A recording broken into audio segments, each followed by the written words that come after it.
Let's start recording. Perfect. And then again, welcome everyone to the first capacity building session as a part of the Capacities project. My name is Olga Krajewska. I'm employed at ICLEI Europe. I'm working as an officer for governance and social innovation.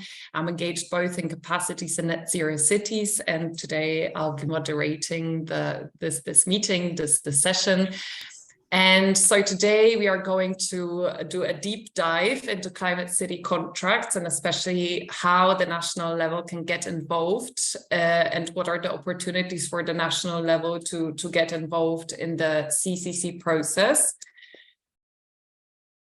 Before that, just maybe a few words about the capacity building series. As you all know, the Capacities project offers a very rich offer of different types of events and meetings, and one of these types of events is capacity building series.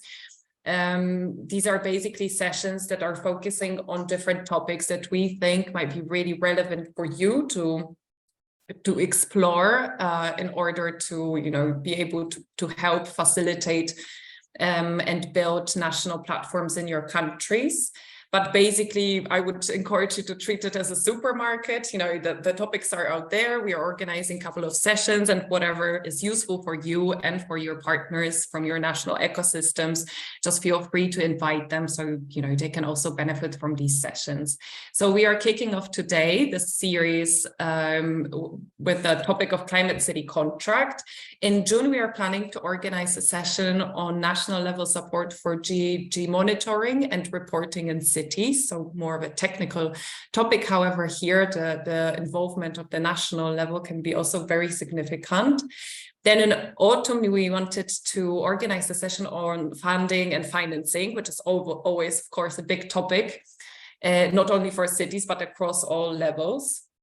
And then maybe in winter or in spring, good practices in integrated planning. And here we wanted to do some links to CCAPs. So a lot of cities are working on their CCAPs and then create maybe links to the CCCs. So this is our proposition, but basically, we built this program based on your input in the self-assessments, but also kind of on several occasions we had opportunity to meet and talk. So we hope that this will address more or less, your needs. However, if you have any other ideas and you would like to perhaps discuss about something else that you find useful, we are only an email away. So don't be shy, and you can always contact us.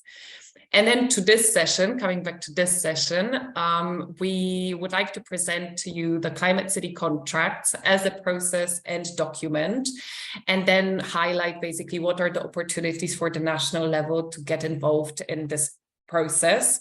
So we have basically divided this meeting into three parts. First, it's going to be like a brief introduction to the CCCs, its structure, the document structure, etc. Then we are going to take you to the mission portal and show you the available CCC related resources that cities are already working with. So you have a really good idea kind of how these resources look like and also what bits might be relevant for you. And then finally, in the third part, we want to invite you to a conversation with our Net Zero Cities City Advisors, who are also here with us today. And they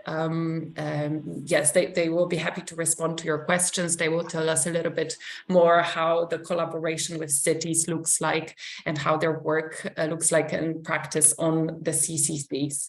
So just to briefly introduce the speakers, the introduction and then the mission platform part will be covered by myself and my colleague Roman Mendler from ICLEI Europe. Roman was very much involved in Net Zero Cities and Capacities project, and has, I think, probably one of the best overviews of the whole two projects and the mission. So don't be shy, and Roman is there to answer your questions. And then we have two city advisors, Anna Huttunen and Bob Daselier.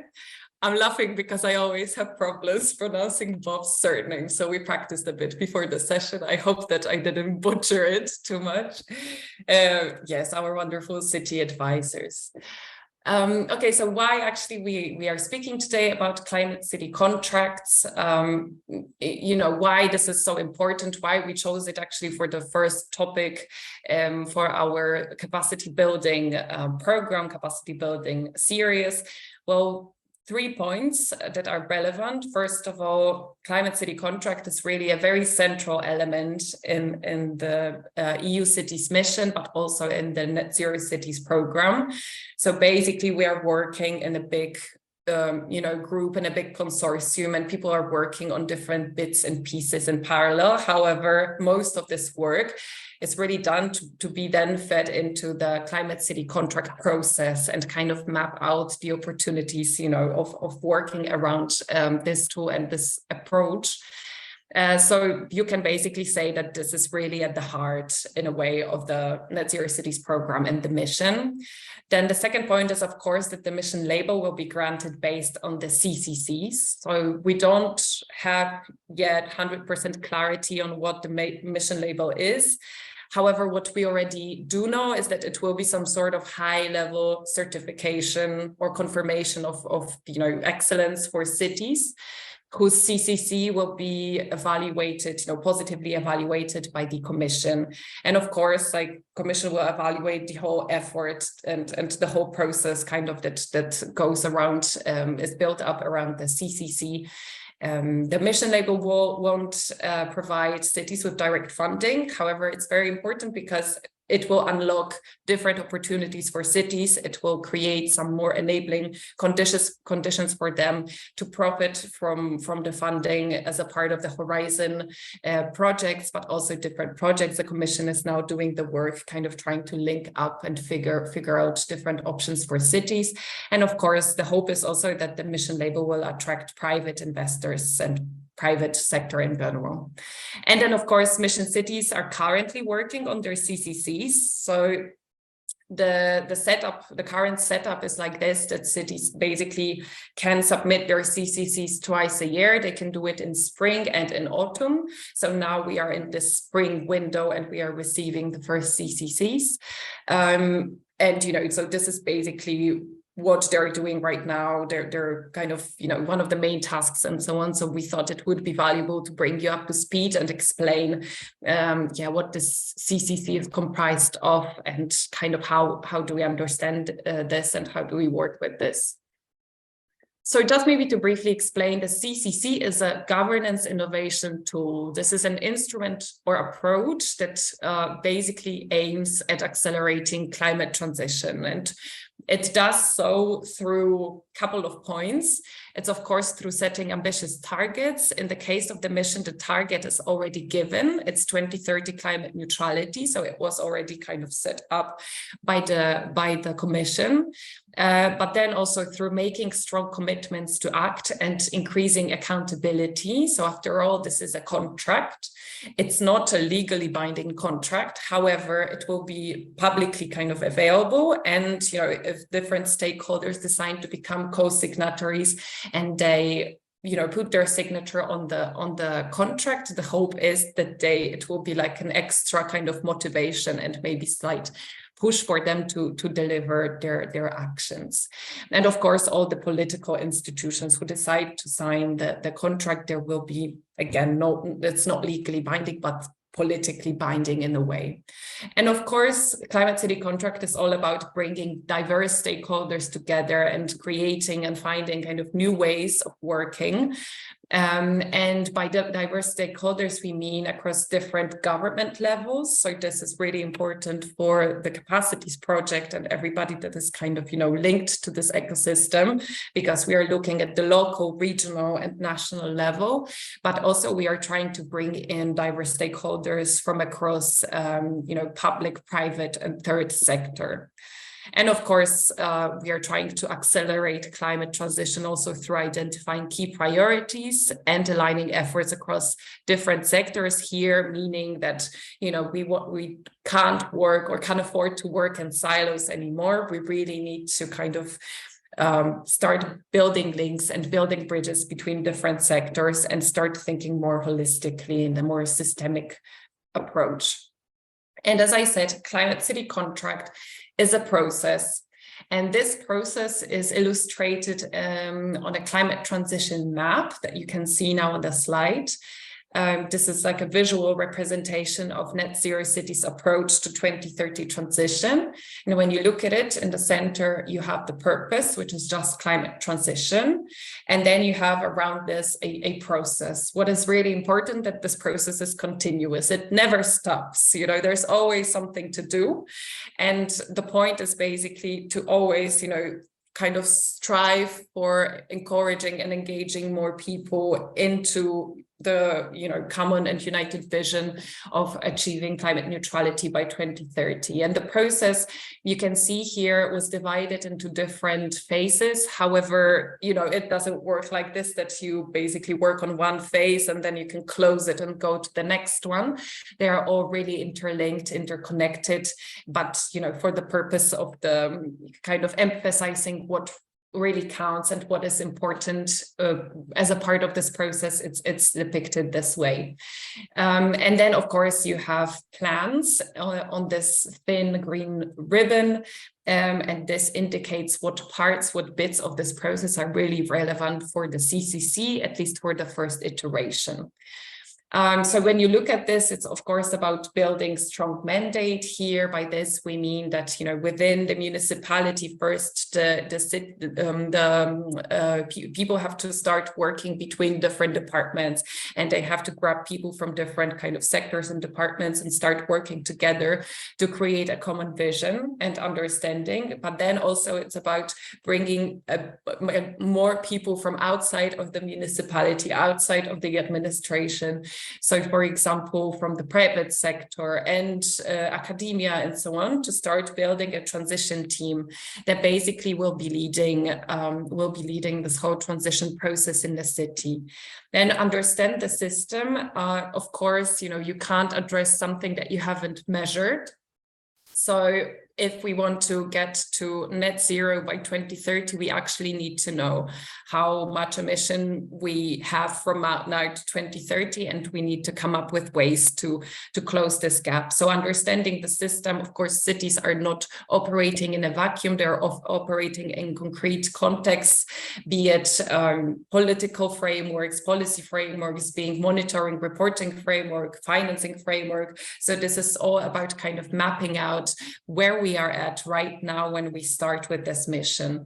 Then activate an inclusive ecosystem for change. Of course, this is at the very heart of the whole process, and co-create a portfolio of transformative action. Here, by this, we basically mean that we are not starting from scratch with the CCC. This is not like a completely, different approach, because cities, of course, have a long history of working on climate action. So it's not like they've done all this work and now we start something completely new with the CCC. We really want to build on everything that was done before, on the programs, on the policies, on existing actions, and we want to combine them with more innovative interventions that can really help us accelerate the process. And the keywords I just mapped out here is systemic approach, iterative. I think I mentioned already in my presentation most of them. I think interesting is, of course, testing and experimentation. We have to remember that this is a mission with a very ambitious goals, and you can't achieve these goals if you don't, take risk, if you don't make bold decisions. So this is also all about, trying out different things, different approaches, and testing them. And then there is also a CCC as a document. However, and I want to emphasize this,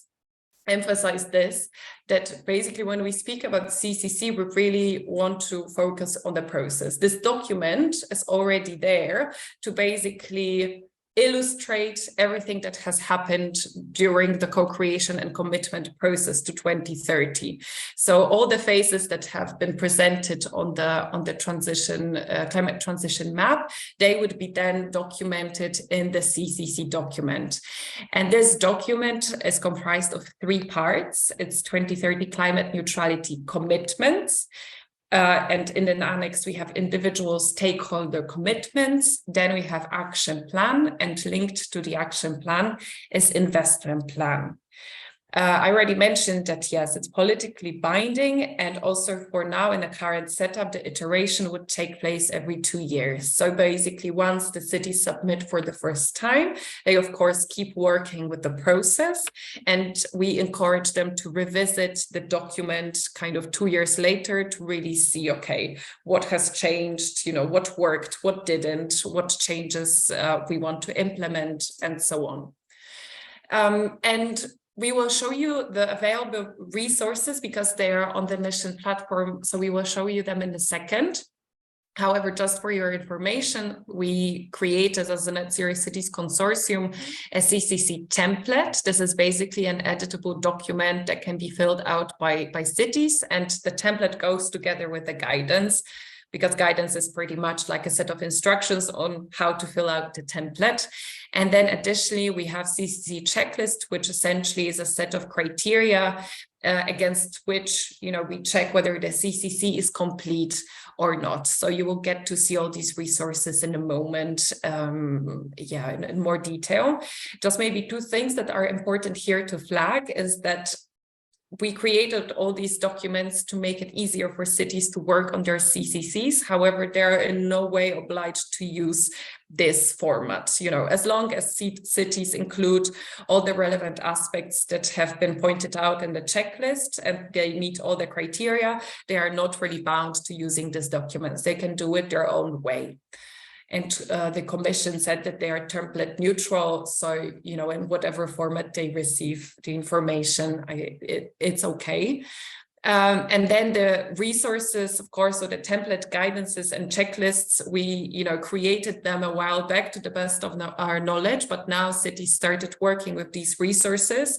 And we are also now mapping out kind of all the feedback, what was good in these documents, what was confusing, what was unclear, and so on. So we are trying to collect feedback from cities and also from different partners. If you, for example, already at some point had a chance to go through these documents and work together with cities on them, also feel free to provide some sort of feedback, because we will be working, for us, this is also a process, this is also an iteration, and we will revisit all these resources and work on them again.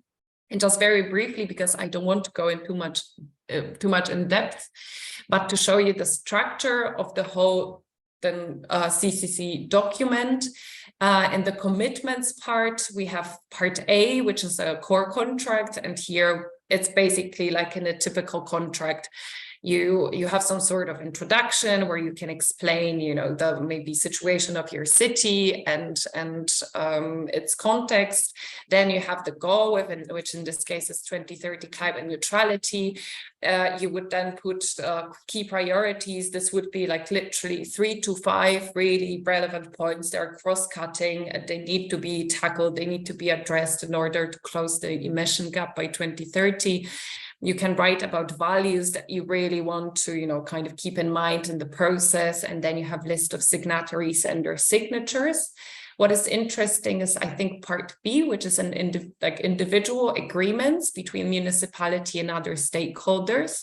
So, whoever you'll manage a city to bring into the process and sign the CCC, because, you represent and kind of have the same vision of getting climate neutral by 2030, you can have like an individual agreement with this party. It can be, for example, with a private company, and then you write down, what concretely they want to contribute with to help the city become climate neutral by 2030.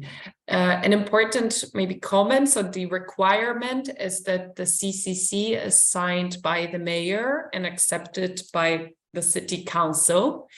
So there is no official requirement that you have to have more signatories. However, of course, it's very much advisable, because this is what the CCC is all about contracts with different stakeholders. Then climate neutrality action plan. Here the structure, you can see you have 3 parts. So first we are kind of mapping out the current state of affairs, current state of climate action. So it's this understand the system a bit from the climate transition map that you could see. So here we basically want to determine the baseline. do the GHG inventory. We want to map out current, policies, existing strategies, and systemic barriers. And then we're moving to part B, when based on all this work from part A, you can come up with concrete actions and portfolio of transformative actions to help you achieve, or to allow you achieve, climate neutrality by 2030. And then in part C, we have all the enabling factors that can help you accelerate your action, which is, for example, organizational and governance innovation interventions, social innovation, financing of action portfolio. And our link to the action plan is, of course, investment plan, which also is comprised of 3 parts, and they are more or less aligned. So in part 8A, you do again kind of current assessment, what current state of affairs, so current capital allocation, current financial policies and barriers. And then we move to part B, when you are really planning kind of, okay, I have now all these actions, but how do I fund them? How do I finance them? And then in part C, you can, put down all the enabling conditions for climate neutrality in regards to financing. So enabling funding, financial policies, you can identify risk, etc. And before I will pass over to Roman to take us to the platform, to the mission portal, I just wanted to draw your attention to 5 kind of blocks, 5 areas that we came up with together. And these relate to the opportunities for the national level actors. So of course, as the national level actor, you can co-sign a CCC, you can become like an official co-signatory to the CCC, and really help cities, get there and achieve their commitments and fulfill their commitments. Then it's about identifying multi-level barriers for cities. The CCC is actually, I think, like a great source of knowledge for the national level to really look, what types of barriers they mapped out, what they're struggling with. There's only so much that the city can do alone. They are very much dependent also on the regional, national level. So kind of this is like an exercise for all levels to identify those barriers. Then as a separate point, we put funding and financing, because of course this is always a big topic that also has to be tackled on different levels of governance. Building national support ecosystem. This is precisely what we are trying, or especially what you are trying to do in the CapaCITIES project, with the help of the CapaCITIES project, to really build some sort of structures that will help cities, achieve their mission, and that will also in a way create more enabling conditions for them to achieve their goal. And then the last point is mission label. Mission label will be, of course, awarded to cities. However, the collaboration, with national level is definitely a big part and an important, component of the work that cities need to do. So in a way, this is also really important for the national level. And I think I'll stop here and ask Roman to take over and to take us now to the mission portal. Thank you very much, Olga. Happy to do so. I mean, a lot of the things were already part of your presentation, so I'll try not to repeat myself too much, but nevertheless, I think it might be beneficial to have a bit of a live demo of what these documents that you were speaking about will look like in practice. Flagging again here what you said earlier, that these are, let's say, suggestive templates. They're not mandatory, but nevertheless, there's a lot of information in there that might be interesting for the core countries around the table here to understand better what the cities might be working with as an indication on how to get involved. So I'm gonna try and share my screen. Can I get a quick nod from you, Olga, if it works well? Yeah, okay. Works well. Mm-hmm. Fantastic. So what you have here is basically the Net Zero Cities platform. So you can find it, you can see the URL up here, netzerocities.app.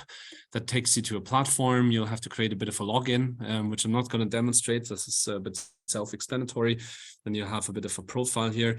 And again, I don't think this is something that might be absolutely necessary for everyone in CapaCITIES to have a let's say a profile on this platform, but it should be open for you to do so if you wish to see sort of what is provided to the cities. And then it takes you to this main page. And on the left here, this is where you find those familiar elements that Olga was already talking about today. I'm not going to go back into the wheel, but you can see it here as an identifier and where to find the documents. And then this leads you directly to the core elements of the CCC. You will find the commitments documents, template and guidance, climate neutrality action plan template and guidance, and the investment plan template and guidance here. So this is where you go to find them. And then basically, now I have to see that I have to make the window a little bit smaller. I apologize for that, just so I can reach the points on top here.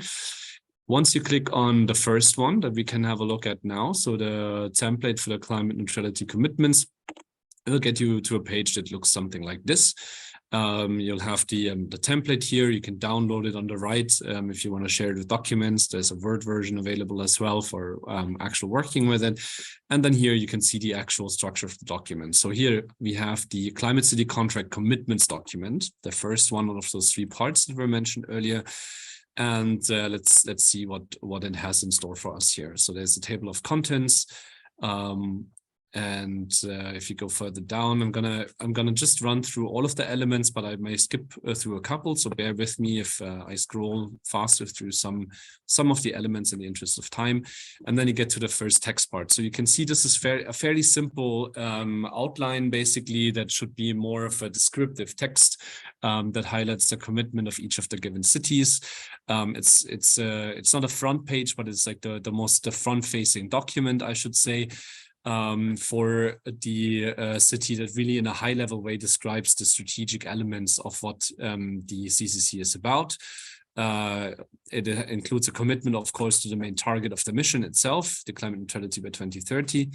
And it includes some key priorities and strategic interventions. So kind of like in a summary or in a nutshell, what are the 3 to 4 biggest systemic issues that the city would like to tackle.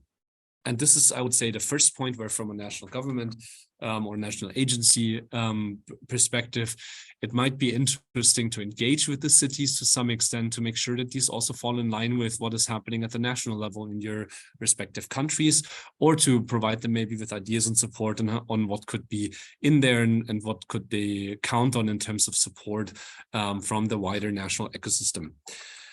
Then we have principles and process. I'm going to keep that short. It is a bit of a, let's say, a description of how the city plans to get to those targets and how to tackle the strategic priorities. And again, this is mostly text, where input from the city level might be welcome, depending on your situation and depending on how much each of the core countries and the agencies that you work with are able and willing to support and utilize this as an instrument. And then this gets to the part where you have the actual signatories. So I think one of the boxes that Olga was mentioning is that there's a possibility here, or an option for core countries to see if they want to use this instrument and maybe become even co-signatories of this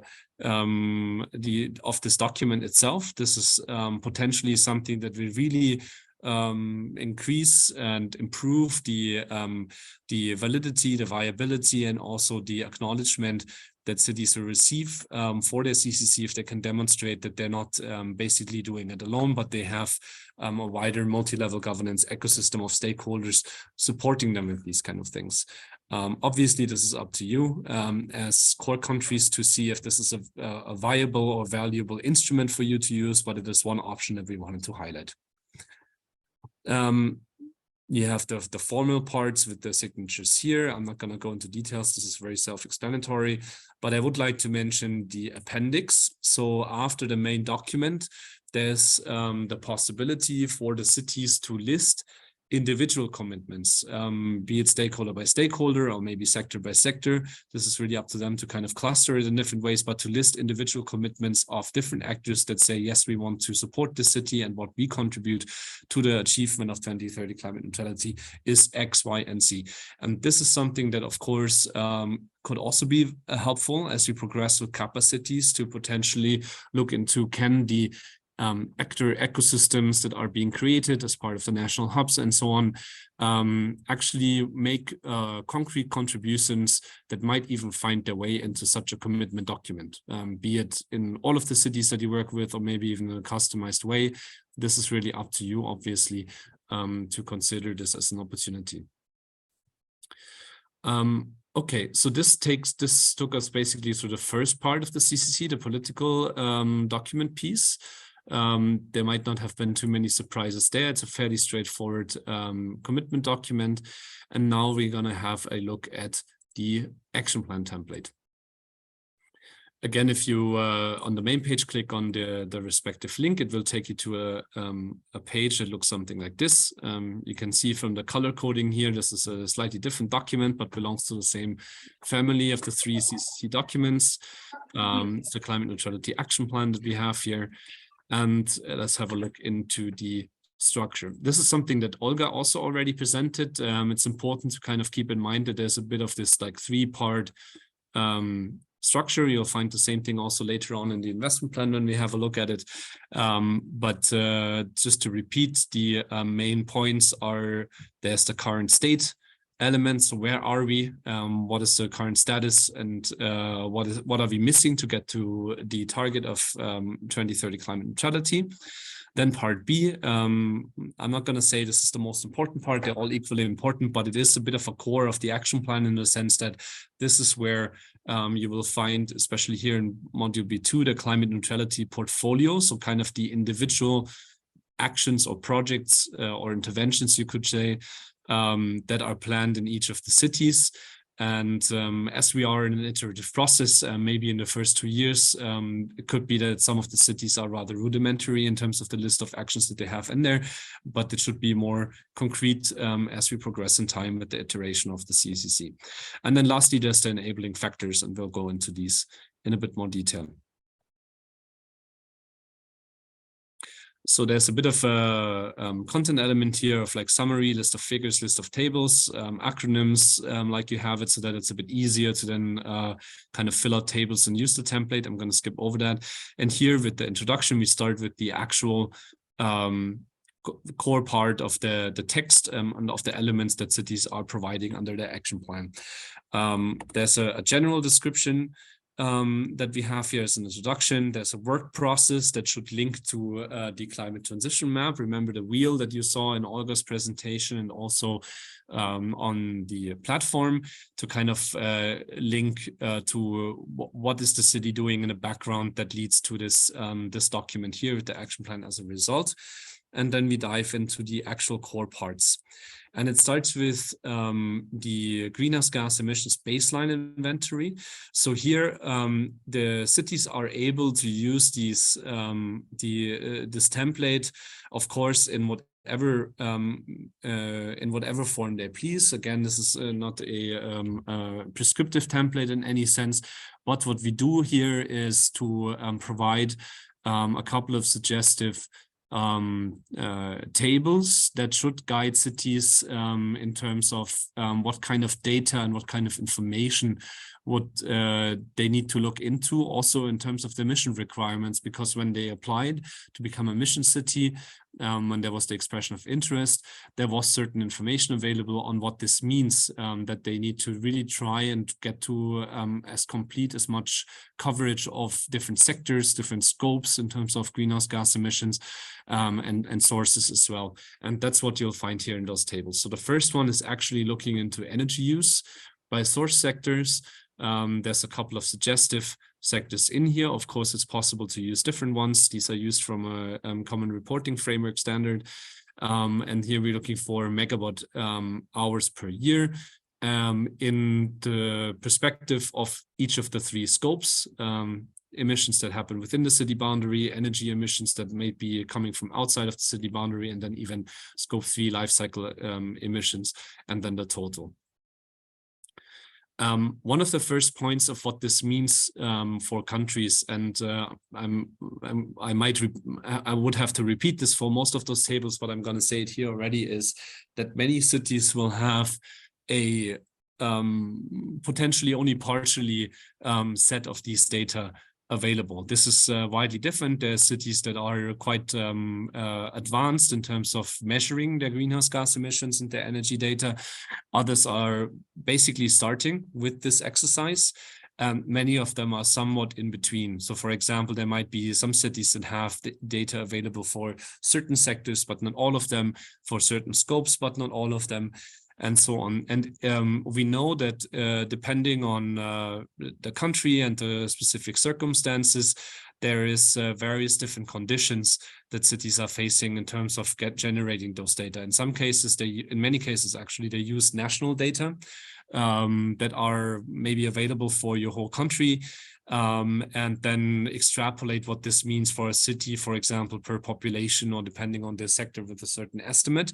This is one of the first elements that we would highlight here, where the cities might come to you or to other partners in the core country ecosystem to see where can I get more accurate data, what can I do, how can we work together, or maybe even with requests to say, can I get more up-to-date data from a specific year or so for these kind of elements here. And it's important to highlight that. I think we'll have another capacity building webinar that will dive much deeper into things like emissions reporting and data generation around this, because we know it's a huge issue for many.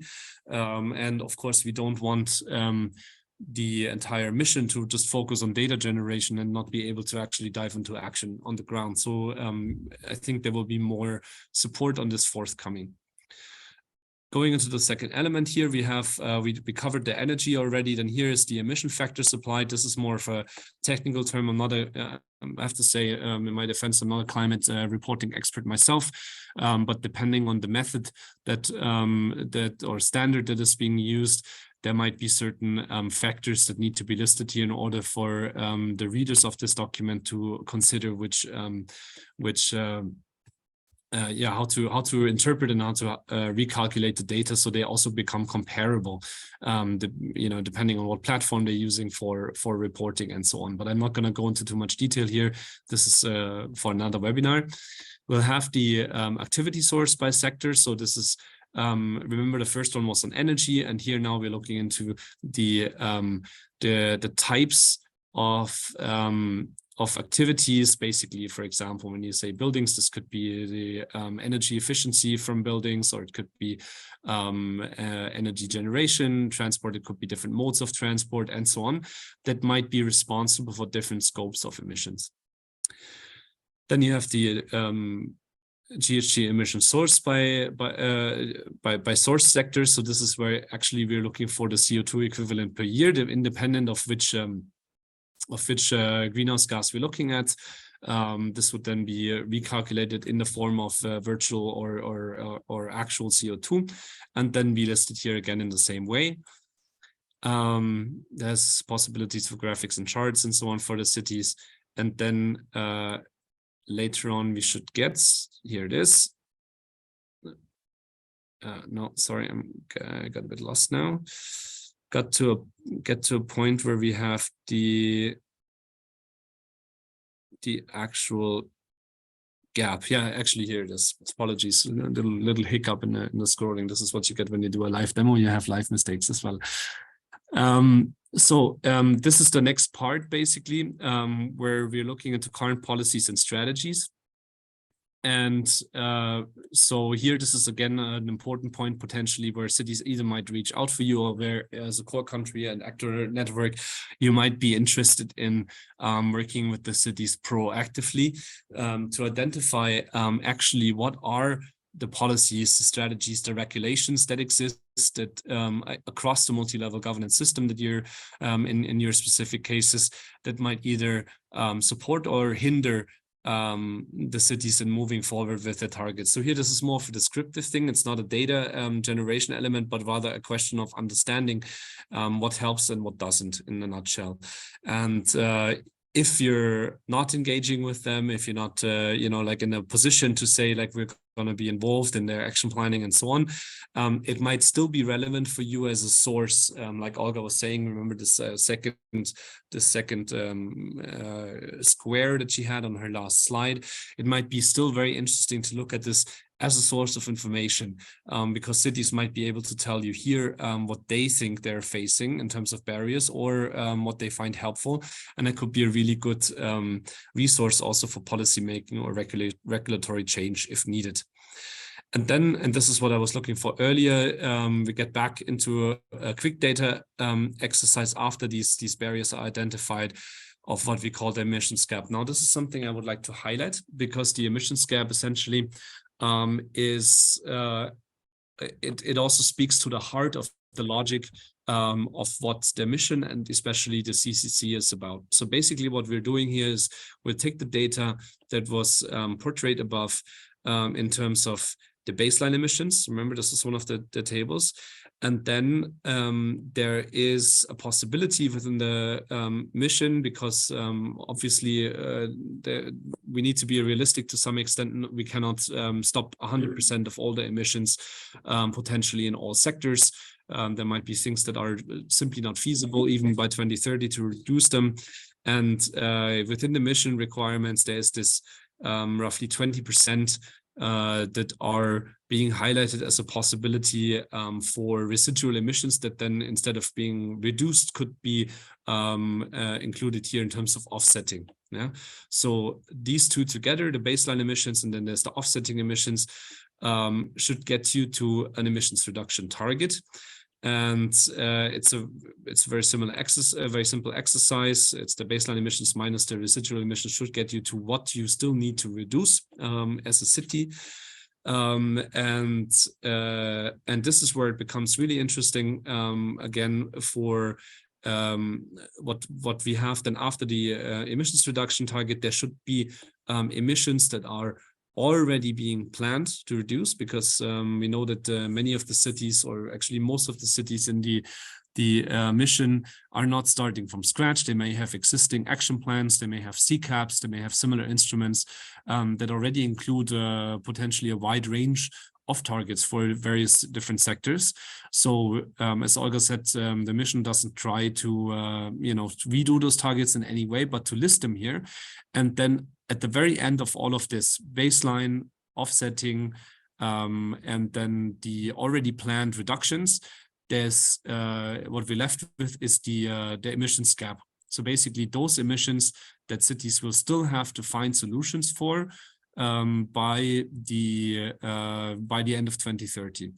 And why I said this is at the core of the logic of the CCC is indeed that the mission is really particularly looking into this field. It is about supporting cities across the board, of course, to kind of implement the existing strategies. But when we speak about the 2030 target, it is really about kind of closing this remaining gap that will come out at the end of this table, not to redo any of the existing things that are already out there. Then we'll get into systemic barriers and opportunities. This is again more of a text element. It might be, depending on how the city uses or not uses these templates, an additional element here that supports something that like the policy barriers that were in a previous table, for example. Again, this could be a text element that could be quite interesting for you, or something that you can work with as an actor network to support the cities with, or to use as a resource. That was part A. Now for part B of the action plan, and remember, this is getting us into the core part of where you will find the actual activities and projects and interventions that cities are developing with their various different actor networks. You have a starting point here that looks a bit complex, and I'm gonna not go into too much detail. Net Zero Cities has a has developed a theory of change and a bit of a, let's say, a bit of a methodology for planning out how to use systemic levers that have a wider range of impact.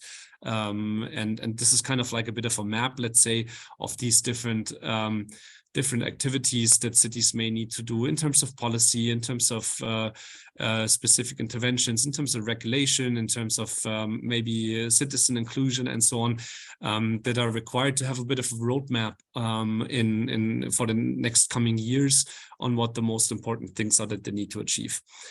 And then in this module 4.2, or module B2 rather, you have the climate neutrality portfolio design. And this is really the, let's say, maybe a more self-explanatory list of individual actions. And what the template does here is basically to suggest that there's a bit of a summary per sector, where we say, well, we have energy systems, we have waste and circular economy, we have green infrastructure and so on.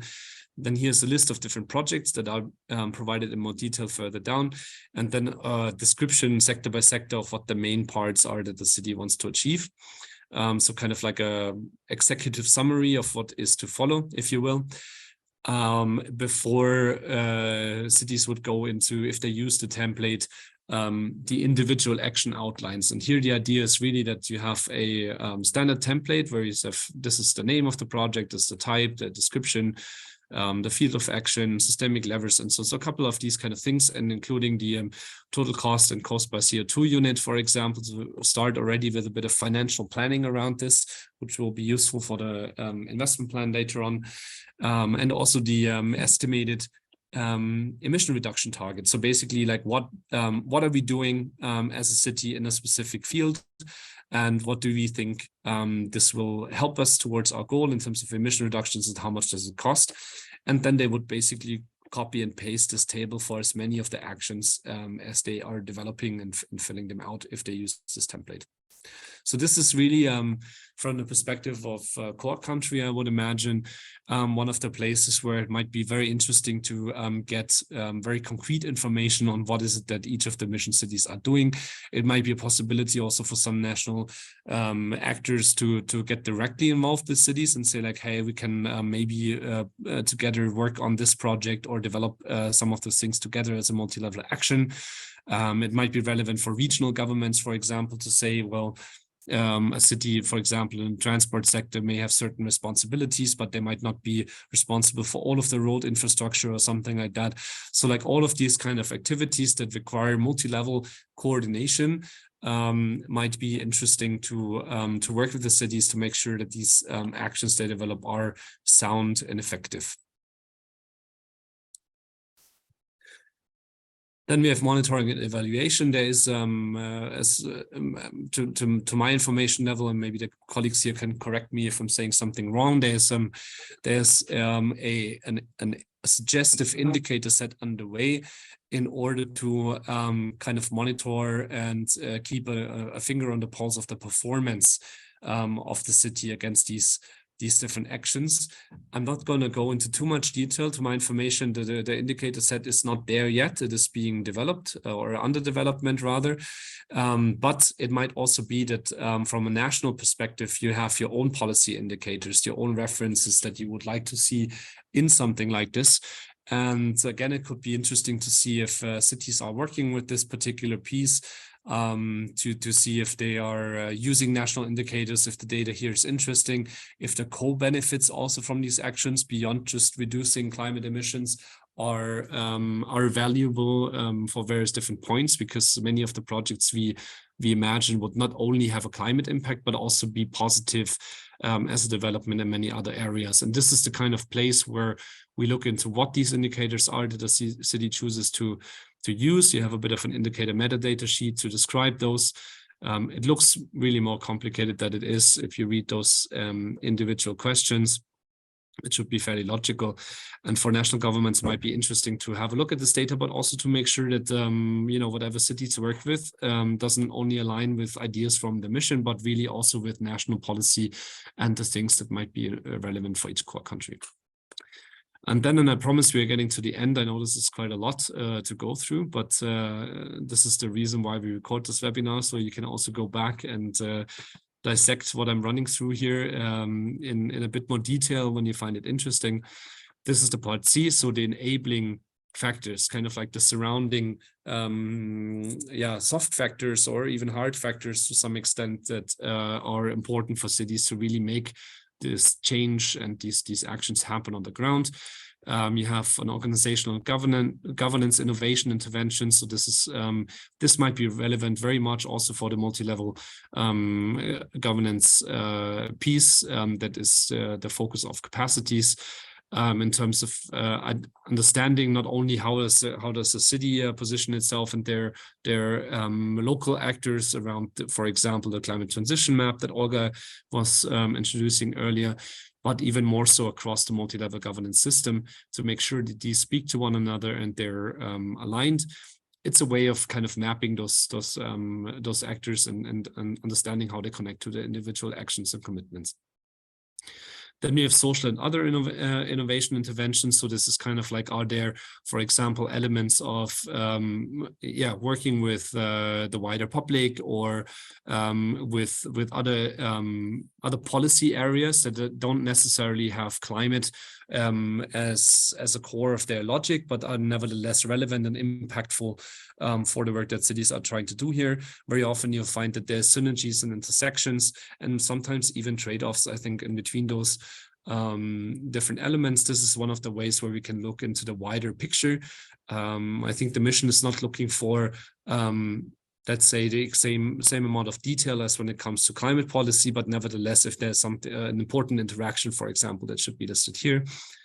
And then lastly, this is a handshake with the next document, with the investment plan, to some extent where using the individual actions that were kind of developed for this B2 module, so the center module with the individual action description sheets, to kind of give an indication of what they are, who is responsible for them, person or entity, what time frame we're working with, which sector or field of action this belongs to, what the impact in terms of CO2 emissions and co-benefits is, and then a total estimated cost. It might be a little bit repetitive at this stage, but we know, for example, from some of the partners like Banks of the Boundaries within Net Zero Cities, that this serves as a very valuable executive summary before people start looking into the investment plan, to then also identify maybe which of the reference sheets they want to look more in depth into in section B2. That was a lot, I'm aware, but this is the action plan template, basically, that cities will be working with. I tried to highlight a couple of these elements of how this could be relevant for core countries. If nothing else, I believe it should become a quite interesting resource also for the work of core countries to look into what cities are coming up with. And you will probably have many of your own reflections, maybe also doubts or questions on how to use this as a tool. But I think the hopeful idea from the mission perspective might be that there are ways for multi-level governance actors and national actors to work with the cities also in the making and implementation of these action plans, and not only read them passively after they're done. So maybe that is as a conclusion here. And I know I'm a little bit out of time, so I'm not going to run through the investment plan in the same way as we've done through the action plan, but I nevertheless wanted to quickly take maybe the last 3-4 minutes to even 5. 5, okay, 5 minutes, luxurious, to run through very quickly what the investment plan is. Again, if you just as a reminder, I'm going to click back real quick to the platform itself. You'll find it here on the right, or on the left rather, there's the investment plan. And if you click on template, it will take you to this particular document. And it really builds on the action plan in many different ways. You can see from the structure, it is trying to follow similar superstructure, I should say, in terms of current state of climate investment. So kind of what is the what's the funding and financing that is available for each of the city as it is to date to work on climate change. There's the investment pathways towards climate neutrality. So kind of like, what are we doing to change and improve that situation that we have in part A? And then there's enabling financial conditions. So kind of the surrounding elements, similar to what we had in the action plan, but now with a very strong focus, of course, on finance. Then we'll go down here. Again, as I said, I'll try and be very quick with this. Here's the existing climate action funding financing. This is what we start with in the investment plan. It's really just a sectoral perspective. And again, these sectors may change, or cities may opt to look into different sectors, also maybe in conjunction with you from the core countries, if you work with them closely, to then see what is the current public budget allocation to some extent, just to understand what the different activity fields that are pertaining to climate are in terms of the financial significance, or and also to some extent the funding significance for each of the cities. I think, and here this is a bit of my personal opinion, I think this is very rudimentary. There's many different ways in how this can be expanded. The logic that we find in the investment plan, to my mind, is that it's more experimental than the action plan. Many of the cities have action plans and have a lot of experience with action plans, which is why it is also a bit more intricate in terms of the questions that it's asking. But the same thing goes also for, to some extent, if I may be so transparent, the mission and the Net Zero Cities Consortium. So here it's going to be a bit more of a journey to understand what makes the most sense in an investment plan like this. And I expect that cities will probably deviate quite a bit and find their own ways of making sense of the templates that we have here, but this is the suggested starting point. Then we have strategic funding and financing evaluation.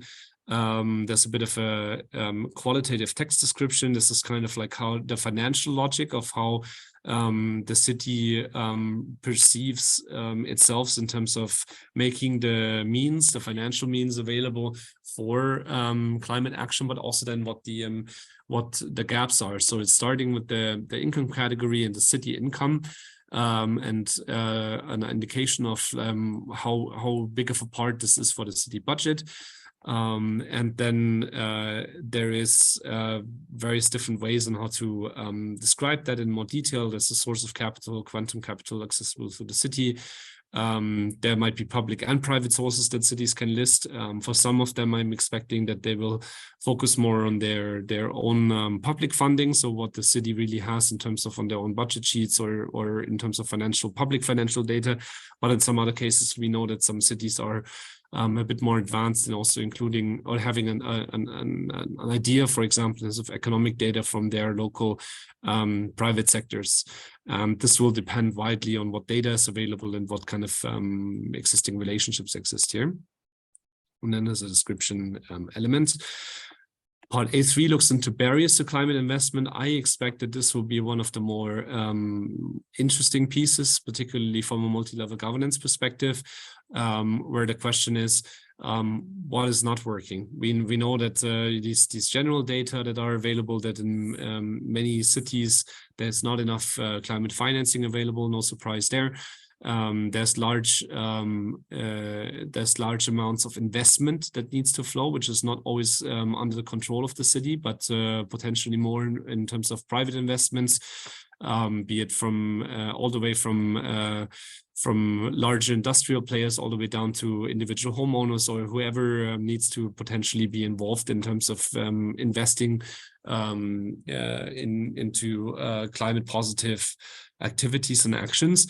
And this is a bit of a, let's say, a regulatory or systemic view on what are the challenges around this. Is it regulation? Is it certain amounts of red tape? Is it an unwillingness to engage? Is it a lack of, let's say, financial and business opportunities, for example? All of these kind of things can be described here, either in a table or then in a flow text format, basically, to understand the system.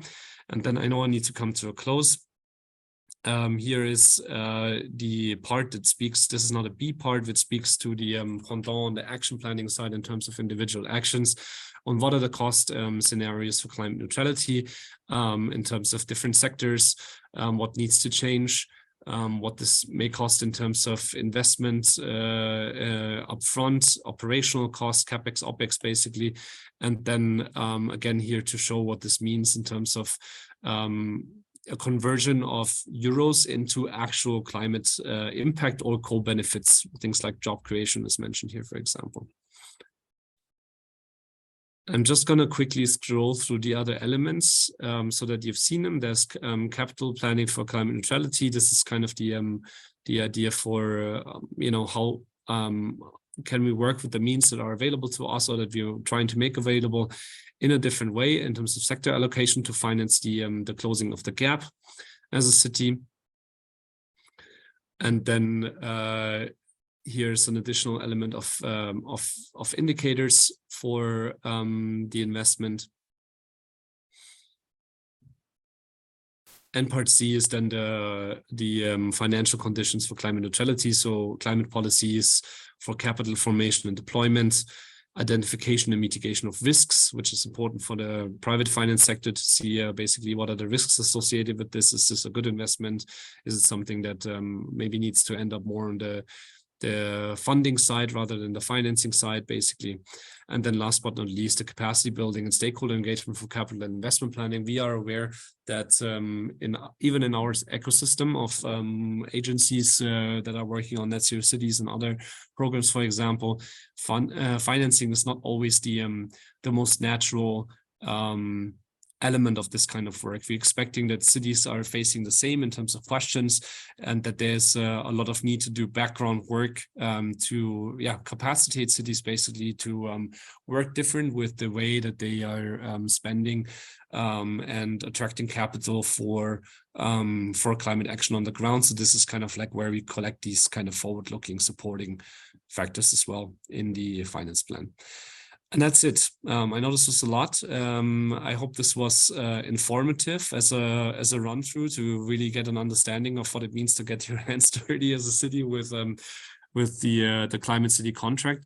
But more importantly, so I think it will be very interesting for CapaCITIES to then see if this is an instrument that is useful for core countries, if you want to get involved, if you want to use it, or if it's enough for, let's say, acknowledgement to understand what the cities are doing and submitting to the Commission on your end, and how to connect this into national policies and the given national frameworks in each of the core countries. And with that, I'll hand back to you, Olga. Thank you, Robin, for this very detailed presentation. But yeah, it's difficult sometimes, you know, to follow when in a live presentation we are going through all these tables. But I hope that it was interesting for you nevertheless. And yeah, I already picked out a couple of points that, you know, I'll also note it down for the future. Before we invite our city advisors, just wanted to highlight, because I forgot to say earlier, that of course you can ask questions. So you can either put them in the chat and we will pick them up from there, or we will have in about 15 minutes like a Q&A, open Q&A session. So then also feel free to just raise your hand and ask your question directly to one of the speakers. I also put the link to the mission portal in the chat. To my understanding, you should all be able to kind of create your own accounts and you know, use all the resources that are available on a platform. So I would recommend, you know, doing this so you can at least kind of scroll through and kind of familiarize yourselves with the platform. We are also kind of in a conversation right now with the platform creators, whether perhaps we could even create some sort of dedicated structures, you know, like a group for the CapaCITIES partners, you know, perhaps for different countries or just CapaCITIES as a group, but this is all work in progress. So I will let you know, whenever we have any more updates on this. And now I would like to invite Bob and Anna. I don't know who wants to go first, but basically we really would like to hear from you. kind of, how the cities work with the tool that is the CCC. How does their work looks in practice, and kind of what is your role in supporting them along this process? I don't know who would like to start. You have your camera on, Bob, so maybe you want to go first. Let's say I'm okay to go first, but so yeah, the CCC, how cities work with the CCC really depends on where they are within the process, and if they are already ahead in their climate journey, let's say, because there's a big variance. Sorry, I just a quick technical note from Anna, who sent me on the chat that her Zoom crashed and she can't get in at the moment. So okay, let's hope she will be able to rejoin. So by default, I will go first. You're the only city advisor, yes. So yeah, so there's a big difference between cities. That's one of the first things we need to acknowledge. And it's like a small disclaimer for all the rest, and that will say from now on, is that we have not yet pooled all our knowledge and our experience with the cities together. So there's not yet one structured report of what cities in general need. So the cities that I represent and which I have a perspective on are mainly the Dutch cities, the Belgian cities, two of the Polish cities, and then in Cyprus, in Malta, and in Elbasan in Albania. So it is limited, but still we have a lot of interaction with city advisors, and so these perspectives more or less aligned, but we still need to have like an overall analysis of how they work with the CCCs and how they interact with the multi-level governance. So the CCCs, it's important to notice that some cities approach this as like an administrative burden even. So that they say, like, for them it is like a checkbox they need to fill in, and because then they would get label, and then other possible like benefits could arise from that. That's one group of cities. But then there's another group of cities who use it as a tool to start a conversation within their different stakeholders within the municipality, but also with other higher authorities, regional governments, national governments, and saying, hey, this is how we look at our transition, and not from the perspective of we're going to do a project here and a project there, covering solar panels or insulating a couple of houses, like aligned with what we have as budgetary means, but actually what it would take to make the full transition. And that's an important change of perspective, is that it changes the narrative of what is available in the framework at this point to what other barriers that might come across at some point in the future, which national governments or higher authorities, utility services, are not yet aware of. For instance, what is the capacity of the grid to balance if all houses in a certain neighborhood would suddenly have solar panels on their roofs? How can we balance this? And actually, should we then still have a feed-in tariff for the overcapacity of what their roof potential is compared to what their actual need is of electricity? So that's one way to approach it. So there are two ways to approach it. On the one hand, it's as like a task to fulfill, and I know that for some people in the commission, this is also a valid point. And but then on the other hand, you also see that a lot of cities are using it actually as a template, and they're saying, okay, we have the time, let's do this right, and just go ahead with it as we go. But yeah, so while doing that, the cities are already facing a lot of difficulties, not only of the expertise that is needed for filling in such a big and detailed template, and but also of just the capacity, the number of people working together to align all the stakeholders together. That's one of the biggest, and especially then in the more smaller cities, of course, the ones with a smaller team to allocate. That's one of the things. And of course, another big barrier is the limited reach of policy. A lot of local governments do not have an impact as big as national governments. National regulations more often still have a much bigger impact on local climate performance, than any other governance. And like to give you an example, Amsterdam, in their climate plan, they have calculated that the impact of national governments and national regulations on their local climate potential is 60.8%. So 60.8% of everything that they can do to reduce their emissions is completely dependent on national governments. And so that makes it a very important stakeholder to include in their work on the CCC. And maybe for now, I can go further, Olga. Well, it depends on what you still would need from my perspective on how they include other governments, or I don't know. We got Anna back. So I think that maybe before your computer, Anna, crashes again, hopefully it won't, then maybe you would like to give your input and kind of how you see it, what's your experience of working with the cities, under CCC, how they perceive the CCC kind of as a tool. So over to you, and then we will open up maybe for the questions, so our audience can already start thinking about their questions they want to ask. Thank you so much, Olga. And I'm so sorry, the computer just crashed.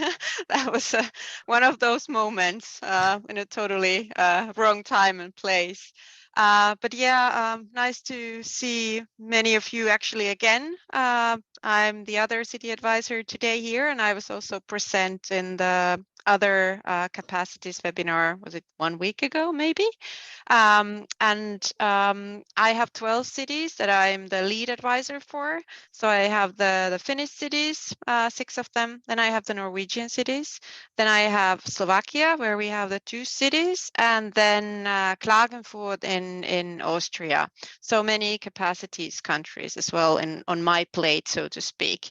And then I'm supporting, for instance, the German cities and Lipret in Czechian, and then Eilat in Israel, which is of course then out of the capacity scope, so to speak. And yeah, I don't know what Bob was telling, because I missed the crucial 7 minutes, I think. But what I already see that, I mean, of course, as you can imagine, all the cities are different. I mean, we have really 112 cities that all have their unique approach for the CCC. Well, and then some groups of cities, of course, they discuss a lot. We have a lot of cooperation, for instance, between all the Finnish cities, and then their CCCs will probably be more similar and looking at the same issues more than maybe other cities on the other side of Europe. And then, of course, we have these bold, lonely riders, so to say, in some countries where they really have their unique mission approach then. And how the cities work in the CCC, of course, some of the cities, they really start from the scratch. So they are currently setting up the transition team or finding and discussing how they will get the full mandate for their work, etc. And then we have some cities also referring to what Roman was saying earlier, that already have their action plans with 2030 targets. Of course, still existing gaps, and maybe they are more concentrating on that. And then again on the investment plan, which is very tricky for basically all of the cities because it's very new, and they need to kind of, they should not be afraid of finding out, for instance, when it comes to calculating the cost of the actions for 2030. And that's something that we really need to support with them. And I think the investment plan and the different approaches on that is also something that the cities really are welcoming, also national level support, and also support on getting different kind of investing bodies into the same table. Let's say insurance companies, banks, and so on, to really foster and start the discussion. And then what I've also noticed that, I mean, of course, now it again difference. We have the 2 windows per year for the CCC submission. And of course, that also creates a certain kind of pace for the city. Also, if they are more looking into the process or more looking at the CCC as a document that they need to fill out. I always try to say to my cities that if you are kind of, if you are patient and you gather and understand what you need to do, you figure out how you will kind of fill in the gap of emissions that you have. You will figure out all the ways that you need to do to become carbon neutral by 2030, then in the end, it should be actually easy to fill out the templates and use them just as a tool to collect the information, but really use the process side of the CCC to really start implementing the climate work in the cities. And what else would I like to say? And I guess we were also asked if we already see what the cities need for, also, for instance, when it comes to the national and multi-level governance approach. Well, you know, we have a lot of options on that, but of course, all cities always say that they need more resources, thematic support on local contexts, etc. And I think I came in when Bob was talking about the regulation, national, no, okay. Regulation is often seen as a barrier also in the front runner cities.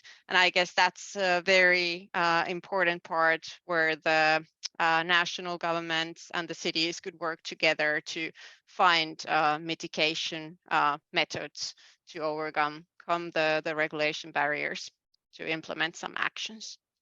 And what else? And how do we work with the cities? Well, we have regular check-ins with some city groups. We have also monthly meetings with the cities. We organize workshops based on their needs.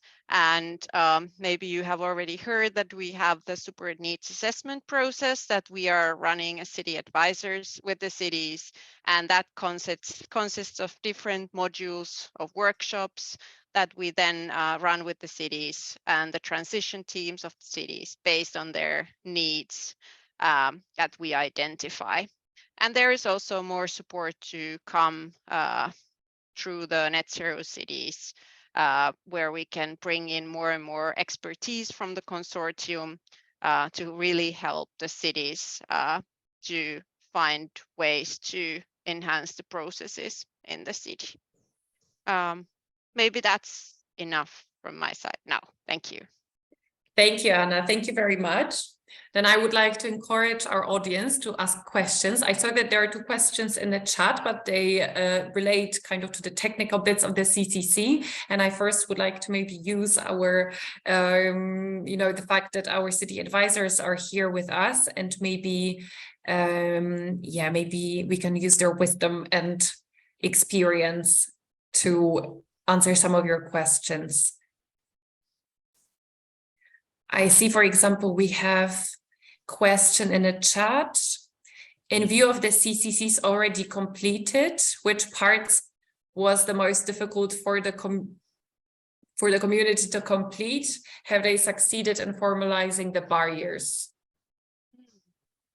Well, I guess, yeah, there's also the question on the deadline to submit. So maybe in relation to that, the submission date for the EC, the first one is 15th of April. And because of that, we basically have not seen yet fully completed climate city contracts. We have few cities that are submitting in the first window, but I guess we will really see the first rush of submissions for the second window this coming fall, which will be then October 15th. But I think already we can say that the investment planning part is the most difficult for all the cities so far.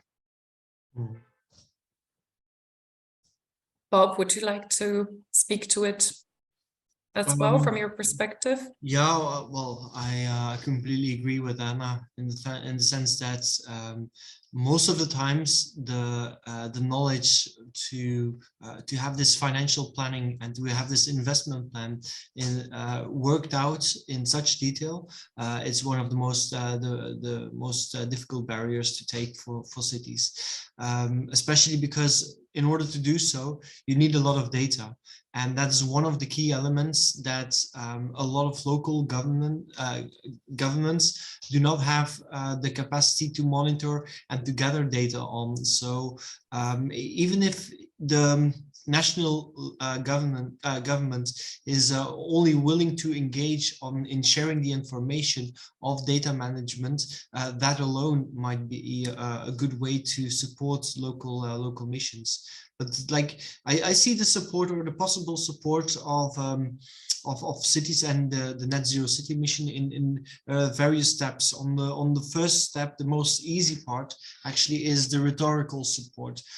You have a much more bigger audience and a much more bigger range of your voice if you're speaking from the national government, and if the national government is actually giving a mandate to the cities in the sense of, try this and we're going to support you. Even if it does not go any further than that, just the fact that you have acknowledged this openly as a minister, as a government, that alone adds to the mission. And include them in forums is another way of helping them in that sense, but also to mediate between utilities companies, the DSO, the TSO, water companies, sewage companies. In a lot of occasions, and especially if it concerns smaller cities, they are on a regional level. Waste companies are most of the time on a regional level or even a national level. So in that sense, this mediator role might also be a way in a second step to help mission cities, but also, and then we come into the more difficult parts, staff. The number of hands that are working on or collaborating on the CCC, that is also a very limiting factor for a lot of local transition teams.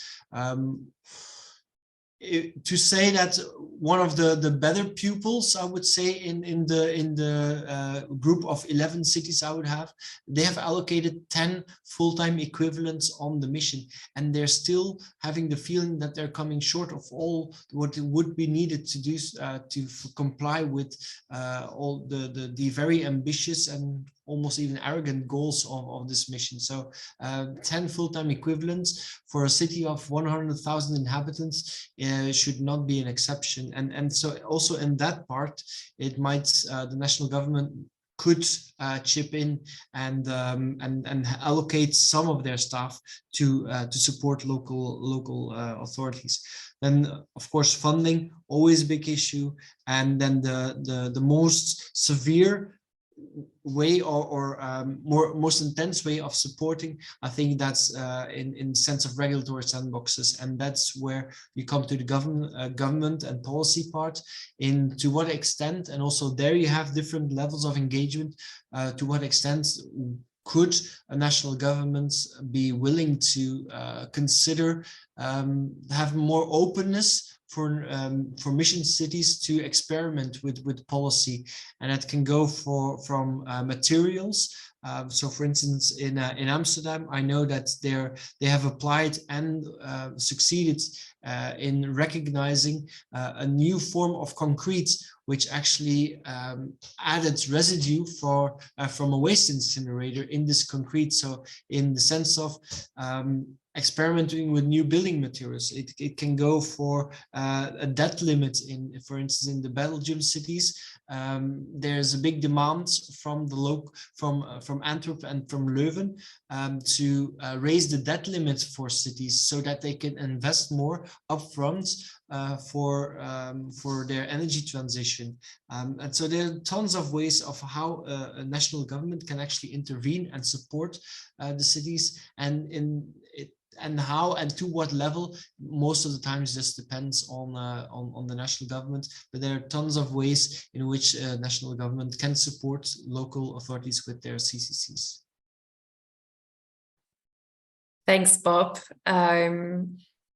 Yeah, thanks for this very detailed answer. I'm thinking, because we are almost running out of time, so maybe I will quickly address the 2 questions in the chat that were more on the technical note, and then I have one more question to both of you, Bob and Anna.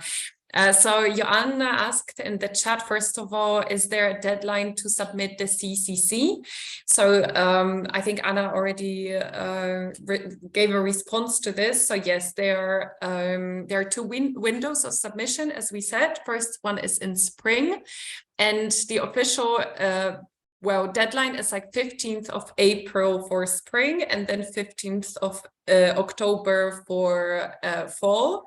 However, this is the date when your CCCs are being kind of sent over to the European Commission, and you as a city can't kind of send your documents directly to the Commission. You have to do it through the platform. So the way you kind of submit your CCC, you do it through the mission platform, and then there is like an obligatory completeness check that is run by the Net Zero Cities Consortium. And it starts always like a month in advance before the official deadline. So now, for example, it's already past the deadline because it was 15th of March to submit it on the platform. And then the 15th of April would be to pass these CCCs over to the European Commission, and the same logic applies to the submission window in fall. And there was one more question: is there a specific order the CCC documents should be prepared? For example, should we prepare first CCC commitments and after that climate action plan, or other way? Really not, actually. So you can work kind of in your own way, in your own rhythm and so on, however you prefer. What is important to us is to really acknowledge that these are 3 parts, but they build a whole CCC. So, for example, if the CCC doesn't have an investment plan, it's of course incomplete. So all 3 parts have to be there, and have to be, if you decide, for example, to submit, all 3 parts have to be addressed. I think it just logically makes sense to me to then, for example, do the action plan before investment plan. But it's really because they're like so closely linked with one another. But yeah, it's really up to you. There is one more question. If the investment plan is the trickiest part, are there some practical guidance materials for these already available, such as examples, advice, incentives, cost-benefit models? Well, there is, of course, a big part in the guidance, like a separate guidance addressing the investment plan. However, we are also planning, especially with our finance partners in NZC Cities, so Bankers Without Boundaries, we are planning different activities. So yeah, they're on their way, but you know, we now know, kind of really realized during this first submission period that it's been a massive problem for cities, that it's really complicated. You know, it's not an easy thing. This is for many cities kind of first time when they're doing this kind of exercise. So yes, we definitely are going to propose something to you know, address this and to help cities prepare their investment plans. Then my last question, only for Anna and Bob in that case, would be how kind of do you see the collaboration between then the capacities and NZC Cities, and also in terms kind of your role, what would be best from your perspective? Kind of, you know, of course, I think it's always good to keep each other's in the loop, but yes, if you have a wish list, or do not, I don't know, the wish list, then we'll be curious to hear.